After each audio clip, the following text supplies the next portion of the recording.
Hello, I'm Diana Keogh, Editor-in-Chief of ShareWork.com.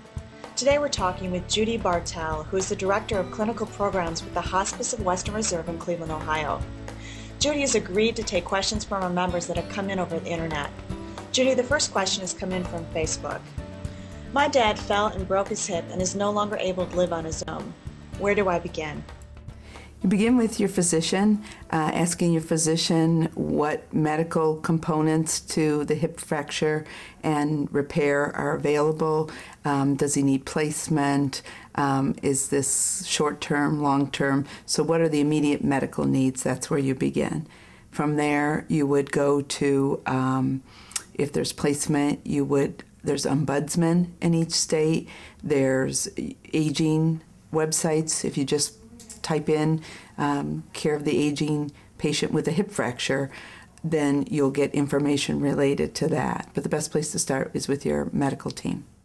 Judy, I have a lot of friends who have parents who are living in nursing homes and they feel really guilty about it. Is this an appropriate response? Placing someone in a nursing home, a loved one, is probably reportedly one of the most difficult things to do in life. Conversations with, there's no right or wrong answers for many of these things. It's making the best of the current situation. It's not recommended to compare yourself to your neighbor, to your friends who may or may not have done the same thing. Their situation is different from yours. Having someone at the nursing home talk with your loved one about adjusting to the nursing home. It's reported that it takes easily up to 6 months for an elderly person to adjust to living in a nursing home.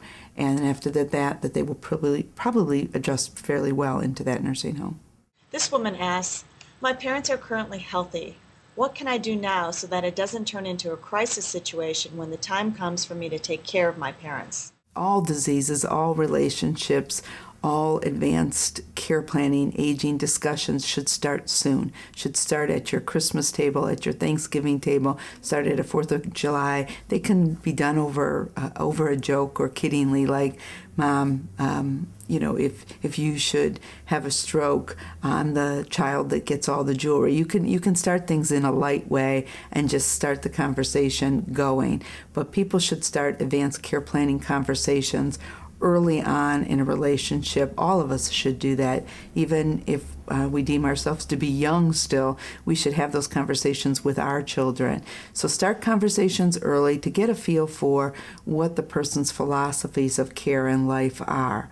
Documenting things in advanced care documentation, such as living wills, other advanced care documents. There's booklets called Courage in Conversation that help you guide those conversations, and those are an excellent way to start that conversation.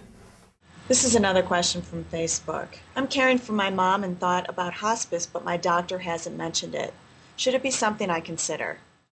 Hospice is always something to consider because there's no harm in asking your physician about it. If it's not the right time, so what I would do, become a educated consumer. I would say to the physician, I went on the website, I looked up hospice, it looks like they have a lot of valuable resources. Do you think that those would apply to Mom? Would you mind if we called and asked hospice to come out and do an assessment?